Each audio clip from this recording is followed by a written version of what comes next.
Assalamu alaikum. Dear viewers, I am Saptan Ali, lecturer botany in Higher Education Department. MK preparation की इस video में हम FPSC lecturer botany का recent paper discuss करेंगे। जैसा कि आप जानते हैं, एफपीएससी का पेपर 100 एमसीक्यूज पर मुश्तमिल होता है, जिसके 3 हिस्से होते हैं। पहला हिस्सा इंग्लिश से रेलेवेंट होता है, जिसमें से 20 एमसीक्यूज आते हैं। दूसरा हिस्सा बॉटनी सब्जेक्ट से रेलेवेंट होता है, जिसमें से 50 एमसीक्यूज आते हैं। और तीसरा हिस्सा पेडागोजी से रेलेवेंट होता है, जिसमें से 30 एमसीक्यूज आते हैं। तो कुल मिला के होते हैं 100 एमसीक्यूज। तो आपको इन सब की बेहतरीन तैयारी करनी होती है ताकि आप टेस्ट में एक अच्छे अंदाज में अपीयर हो सके। तो एमके प्रिपरेशन इस सिलसिले में तैयारी का एक सेटअप आपको प्रोवाइड करता है, जिसमें आप एक प्रॉपर स्केड्यूल के तहत एक प्रॉपर टेस्टिंग सिस्टम के जरिए सारे के सारी आउटलाइंस को कवर करते हैं और अपनी तैयारी मुकम्मल करते हैं। इसका तरीकेकार यूं होता है कि हम आपको एक शेड्यूल प्रोवाइड करते हैं, जिसमें सारे का सारा सिलेबस तकरीबन 34 टेस्ट पर मुश्तमिल होता है। इन 34 टेस्ट में हर एक टेस्ट से दूसरे टेस्ट तक 2 दिन का गैप होता है, जिसमें आप तैयारी करते हैं। तैयारी के दौरान अगर आपको कहीं पर कोई कॉन्सेप्ट प्रॉब्लम होती है तो वो हम आपकी कवर करवाते हैं, और उसके बाद आपका टेस्ट लेते हैं गूगल फॉर्म्स पे। जब आप गूगल फॉर्म पे टेस्ट देते हैं तो टेस्ट सबमिट करवाते ही आपका रिजल्ट आपके सामने होता है ऑटोमेटिक सिस्टम के जरिए। उसके बाद जहां पर आपकी मिस्टेक्स होती हैं वो आपको बता दी जाती हैं, और फिर वो मिस्टेक्स हम डिस्कस करते हैं ताकि वो मिस्टेक्स आपकी कभी भी रिपीट ना हो। तो इस तरह जब हम एक सारे का सारा सिलेबस एक पूरे शेड्यूल के तहत कवर कर लेते हैं तो आपकी तैयारी भी मुकम्मल हो जाती है, और आपकी तमाम पॉसिबल जो मिस्टेक्स होती हैं उनके भी कम होने के चांसेस हो जाते हैं। वो अब आप दोबारा बार बार रिपीट नहीं करते। तो एमके प्रिपरेशन के इस सेटअप को ज्वाइन करने के लिए आप दिए गए नंबर्स पे कांटेक्ट कर सकते हैं। तो हम शुरू करते हैं आज के टेस्टिंग सिस्टम की डिस्कशन। तो सबसे पहले हमारा सबसे पहला क्वेश्चन है, primary प्लूटेंट in atmosphere is. Atmosphere के अंदर बहुत सारे प्राइमरी प्लूटेंट्स होते हैं। तो प्राइमरी प्लूटेंट उसे कहते हैं जो डायरेक्टली अपने सोर्स से निकल के एटमॉस्फेयर में गया है। तो यहाँ पे सल्फर के जो ऑक्साइड्स होते हैं ये प्राइमरी प्लूटेंट्स काउंट होते हैं। क्या क्लोरीन गैस भी प्राइमरी प्लूटेंट है? नहीं, ये अमूमन क्लोरोफ्लोरोकार्बन या किसी दूसरी फॉर्म में रिलीज होती है, और एटमॉस्फेयर में जाकर ये सेकेंडरी प्लूटेंट के तौर पर क्लोरीन गैस में कन्वर्ट होती है। जहां तक ताल्लुक है नाइट्रेट्स का, ये भी एटमॉस्फेयर में जाकर कन्वर्ट होते हैं। तो ये भी सेकेंडरी प्लूटेंट्स हैं। तो हमारा राइट आंसर है सल्फर डाइऑक्साइड। सेकंड क्वेश्चन है, temperature of liquid nitrogen is. तो लिक्विड नाइट्रोजन का जो टेम्परेचर होता है वो -196 डिग्री सेंटीग्रेड होता है। तीसरा question, individuals entering in a population is known as. तो हमें इसके दो पॉसिबल एमसीक्यूज पता चले कैंडिडेट्स के जरिए जिन्होंने ये टेस्ट दिया। तो जब किसी पॉपुलेशन में कोई इंडिविजुअल एंटर होता है तो उसे इमिग्रेशन कहते हैं, और अगर किसी पॉपुलेशन से कोई इंडिविजुअल जा रहा होता है तो उसके लिए वर्ड यूज करते हैं ई माइग्रेशन। नेक्स्ट क्वेश्चन है, gene mutation occurs at the time of. Gene mutation कब होती है? जब डीएनए डुप्लीकेट हो रहा होता है, डीएनए रेप्लिकेट हो रहा होता है, उस दौरान म्यूटेशन होने के चांसेस होते हैं। सेल डिवीजन के दौरान क्रोमोसोमल अब्रेशन के चांसेस ज्यादा होते हैं, पॉइंट म्यूटेशन के चांसेस कम होते हैं। डीएनए रिपेयर के दौरान म्यूटेशन के चांसेस कम होते हैं, क्योंकि डीएनए रिपेयर के दौरान यूं होता है कि अगर कोई मिस्टेक हुई हो, कोई चेंज हुई हो, तो वो वापस रिकवर हो जाती है। और एम्पलीफिकेशन के दौरान भी जीन म्यूटेशन के चांसेस कम होते हैं। नेक्स्ट क्वेश्चन है question number 5, following is a pteridophyte. इनमें से टेरिडोफाइट कौन है? तो इनमें ट्रीडोफाइट हमारे पास है एडियंटम, जबकि जो अल्वा और बसीडोमाइकोटा है ये तो एल्गी और फंजाई हैं। तो एडियंटम एग्जाम्पल है टेरिडोफाइट की। हम इसको मेडन हेयर फर्न भी कहते हैं। नेक्स्ट क्वेश्चन है, हॉर्डियम वल्गेर इज बोटेनिकल नेम ऑफ। तो ये बार्ले का साइंटिफिक नेम है, बोटेनिकल नेम है। Next question, ICBN. ICBN stands for international code for botanical nomenclature. आप इसे इंडियन नहीं कहेंगे, आप इसे कांग्रेस नहीं कहेंगे, ये इंटरनेशनल कोड है for botanical nomenclature. Next question है, which of the following are sex organs of ascomycetes. तो एस्कोमाइसीड्स में मेल सेक्स ऑर्गन है एंथीरिडियम, फीमेल सेक्स ऑर्गन है एस्कोगोनियम।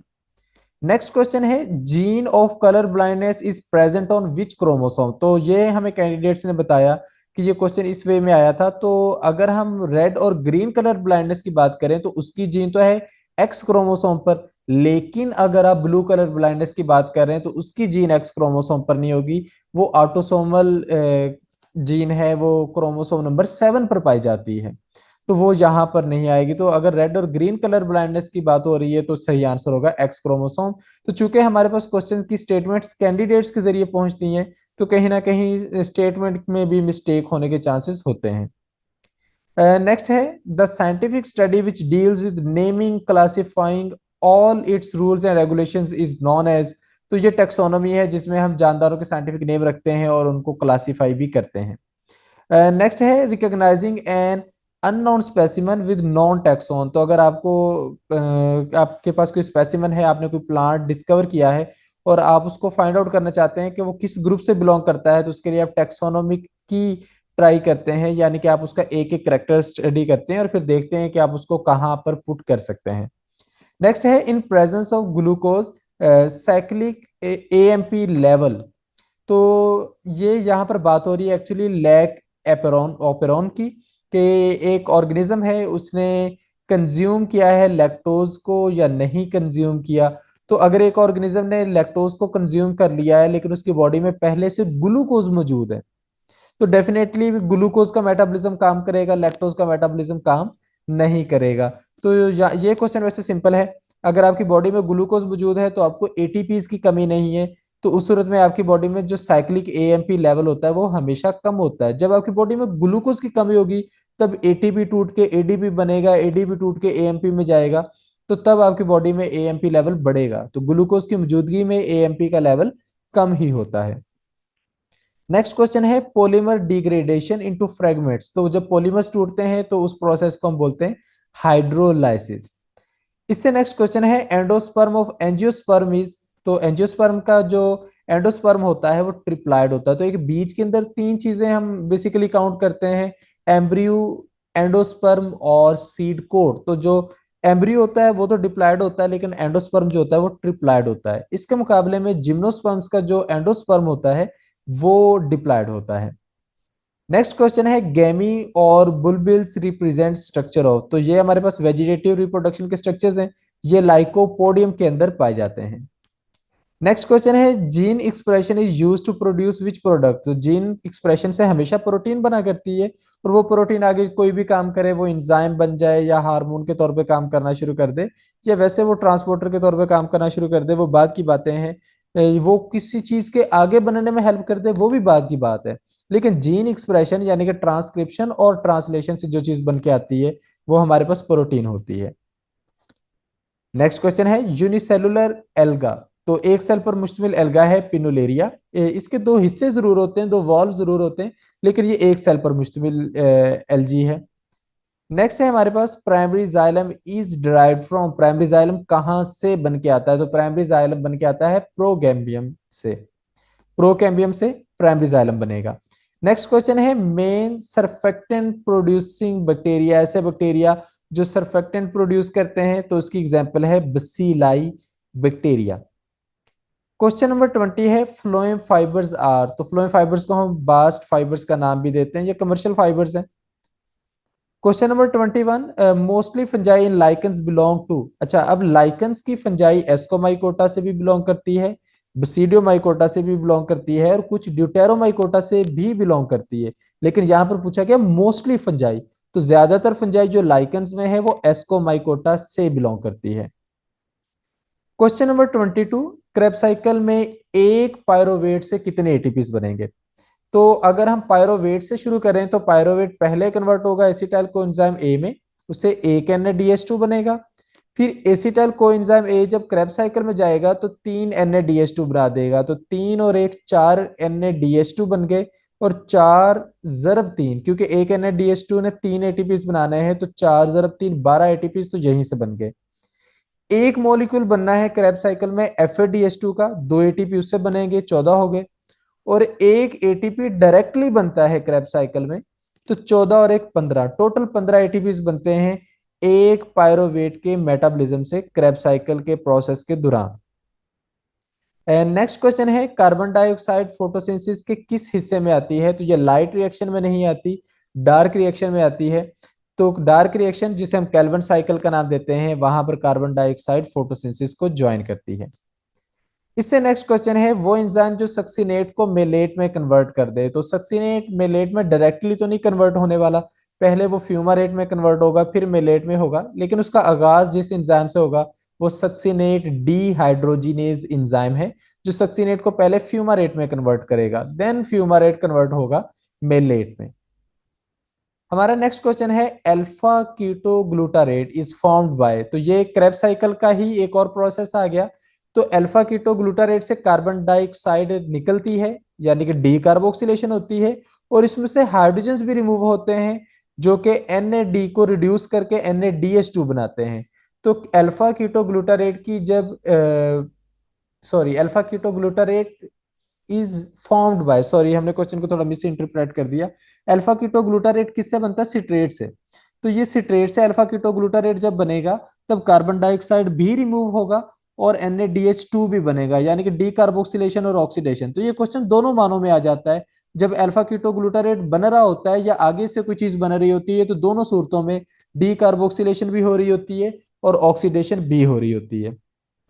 नेक्स्ट क्वेश्चन है, which of the following water is available to plants. तो पौधों को कौन सा पानी अवेलेबल होता है जो कैपिलरी वाटर है, जो कैपिलरी लिंक्स यानी कि जमीन के अंदर वाटर कॉलम्स बनाए होता है, जो सॉइल पार्टिकल्स के साथ बिल्कुल अटैच्ड होता है, हाइग्रोस्कोपिक वाटर होता है, वो ज्यादा अवेलेबल नहीं होता। नेक्स्ट क्वेश्चन है, absorption of water and minerals takes place by. तो रूट हेयर्स डेफिनेटली वाटर और मिनरल एब्जॉर्प्शन करते हैं। इससे नेक्स्ट क्वेश्चन है, most common bacteria for bioleaching. अब बायोलीचिंग क्या है कि जमीन में जब पीएच ड्रॉप होती है तो उसके नतीजे में जो जमीन के कीमती न्यूट्रिएंट्स होते हैं वो जमीन की तहों में नीचे उतरना शुरू हो जाते हैं, उसको हम बायोलीचिंग कहते हैं। तो उसमें बैक्टीरिया का भी किरदार है, तो बसीलाई बैक्टीरिया है जो बायोलीचिंग करते हैं। नेक्स्ट क्वेश्चन है, न्यूट्रिएंट लीचिंग या बायोलीचिंग किस पीएच पे होती है। तो ये लो पीएच पे शुरू हो जाती है, लो पीएच पे अच्छी खासी बायोलीचिंग या न्यूट्रिएंट लीचिंग का प्रोसेस हो जाता है। क्वेश्चन नंबर 30, विच करेक्टर रिप्रेजेंट्स डाइकोट्स। डाइकोट्स का कौन सा करेक्टर है? पैरेलल वेनेशन नहीं, ये मोनोकोट्स का है। फाइब्रस रूट्स, ये मोनोकोट्स और डाइकोट्स दोनों का है। तो पेंटामेरस फ्लावर्स, ऐसे फ्लावर जिनके अंदर सेपल्स की तादाद 5, पेटल्स की तादाद 5 हो, तो वो ये डाइकोट्स का करेक्टर है। तो डाइकोट्स में सेपल पेटल्स की तादाद 4 या 5 का मल्टीपल होती है। इसके मुकाबले में मोनोकोट्स के अंदर जो सेपल्स और पेटल्स की तादाद होती है वो 3 या 3 का मल्टीपल हुआ करती है। क्वेश्चन नंबर 31 है, waste air of aerobic respiration. तो एरोबिक रेस्पिरेशन में ऑक्सीजन कंज्यूम हो रही है, कार्बन डाइऑक्साइड बनती है, तो यहाँ पे कार्बन डाइऑक्साइड ऑप्शन में नहीं है, तो हमारा आंसर होगा none of these. Question number 32, कौन सा एस्कोकार्प है जिसकी ग्लोबोज फ्रुक्टिफिकेशन होती है। तो ये क्लिटोथिशियम है जिसकी ग्लोबोज फ्रुक्टिफिकेशन होती है। जब इसके मुकाबले में जो जिम्नोथिशियम है ये ग्लोबोज होता है किसी हद तक, लेकिन ये ग्लोबोज से ज्यादा हमारे पास पियर शेप्ड स्ट्रक्चर होता है, क्योंकि इसकी जो शेप होती है वो ग्लोबोज होने के साथ साथ थोड़ी सी मॉडिफाइड शेप होती है। तो यहाँ पे जो हमारा आंसर है वो सेकंड वाला आंसर बन रहा है। ये काफी सारी टाइप होती हैं एस्को कार्ब में फ्रक्टिफिकेशन को लेकर, तो उनमें से हर एक के अंदर जो फर्क आ रहा होता है वो मोस्टली शेप का हो रहा होता है। और यहाँ पे सही जो वर्ड है वो क्लिस्टोथेशियम है, यहाँ पे टाइपिंग मिस्टेक है, हम इसके लिए क्लिस्टोथेशियम का वर्ड यूज करेंगे। नेक्स्ट क्वेश्चन है, opening and closing of stomata occurs. Stomata की जो ओपनिंग क्लोजिंग है इसके पीछे कौन सी फोर्स काम कर रही है। तो ये टर्गर प्रेशर की फोर्स होती है गार्ड सेल्स में, जो स्टोमेटा की ओपनिंग और क्लोजिंग को कंट्रोल करती है। नेक्स्ट क्वेश्चन है, हेयर लाइक स्ट्रक्चर्स जो कि ट्रांसपिरेशन को प्रिवेंट करते हैं, वाटर लॉस को प्रिवेंट करते हैं। तो इसका आंसर है हमारे पास ट्राइकोम्स। ये ट्राइकोम्स हेयर लाइक स्ट्रक्चर्स होते हैं जो एपिडर्मिस पर मौजूद होते हैं और वाटर लॉस को प्रिवेंट करते हैं। क्वेश्चन नंबर 35 है, जो माइक्रोब्स जो टॉक्सिक मटेरियल को कन्वर्ट कर देते हैं, तो ये बायोरिमेडिएशन का प्रोसेस है। इसके बाकी के जो ऑप्शंस हैं वो कैंडिडेट्स को याद नहीं थे, तो हमने जस्ट एक सिंगल जो सही आंसर है उसको लिया है। नेक्स्ट क्वेश्चन है, पॉलीइस्टर्स और पॉलीमाइड्स को ब्रेक करने का प्रोसेस। तो चूंकि ये पॉलीमर्स हैं तो इनके ब्रेक करने के प्रोसेस को हम हाइड्रोलाइसिस का ही नाम देंगे। क्वेश्चन नंबर 37 है, पेस्टिसाइड ज्यादातर किस ग्रुप से बिलोंग करते हैं। तो पेस्टिसाइड्स वैसे तो अल्कोहल से भी बिलोंग करते हैं, लेकिन मोस्टली ये फिनोलिक्स में काउंट होते हैं। क्वेश्चन नंबर 38, आइसोप्रीन इज सब यूनिट ऑफ, तो ये एफएससी से लिया गया है। टर्पिनॉइड्स होते हैं जो कि आइसोप्रीन सब यूनिट्स के मिलने से बनते हैं। इससे नेक्स्ट है substrate for photo respiration is, photo respiration के लिए मेन सबस्ट्रेट कौन सी है, तो ये ग्लाइकोलेट है।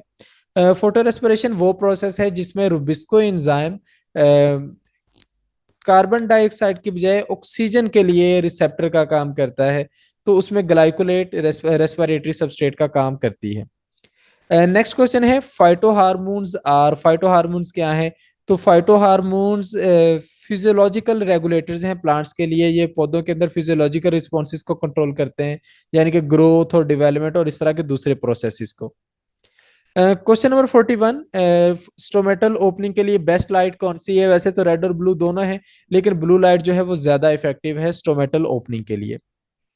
Question number 42, protons pump transport, जो प्रोटॉन पंप्स होते हैं यानी कि जो इंजाइम्स होते हैं वो प्रोटॉन्स को कहाँ पे पंप करते हैं माइटोकॉन्ड्रिया में, तो वो पंप करते हैं मैट्रिक्स से इंटर मेम्ब्रेन स्पेस की तरफ, यानी कि इनर मेम्ब्रेन को क्रॉस करने में हेल्प करते हैं।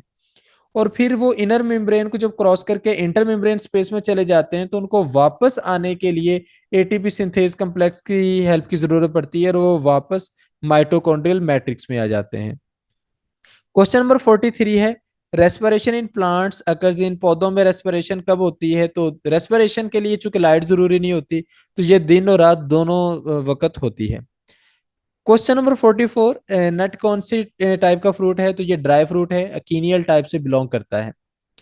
क्वेश्चन नंबर 44, 45 हमारे पास लास्ट अवेलेबल क्वेश्चन है कि आयोनाइजिंग रेडिएशन की टाइप कौन सी नहीं है। अब कैंडिडेट्स को याद नहीं था सही ऑप्शंस, तो मैंने वो तीनों ऑप्शंस ऐड कर दिए हैं जो कि आयोनाइजिंग रेडिएशन की टाइप नहीं है। Visible light, infrared, radio waves, ये आयोनाइजिंग रेडिएशन नहीं है।